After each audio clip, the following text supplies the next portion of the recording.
Saya rasa lebih dari sekedar partai politik. Rakyat tidak percaya kepada proses demokrasi yang sekarang terjadi.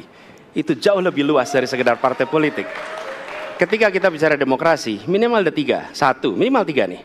Satu, adalah adanya kebebasan berbicara. Yang kedua, adanya oposisi yang bebas untuk mengkritik pemerintah dan menjadi penyeimbang pemerintah. Yang ketiga, adanya proses pemilu, proses pilpres yang netral, yang transparan, jujur, adil. Tiga. Dan kalau kita saksikan akhir-akhir ini, dua ini mengalami problem. Kita menyaksikan bagaimana kebebasan berbicara menurun, termasuk mengkritik partai politik. Dan angka demokrasi kita menurun, indeks demokrasi kita.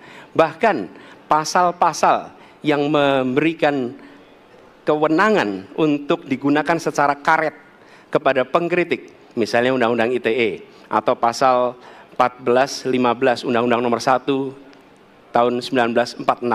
Itu semua membuat kebebasan berbicara menjadi terganggu. Yang kedua, oposisi. Kita saksikan minim sekali adanya oposisi selama ini. Dan sekarang ujiannya adalah besok. Bisakah pemilu diselenggarakan dengan netralitas, dengan adil, dengan jujur? Ini ujian ketiga. Jadi, persoalan demokrasi kita lebih luas dari segala persoalan kepada partai politik. Nah, bagaimana untuk partai politik sendiri?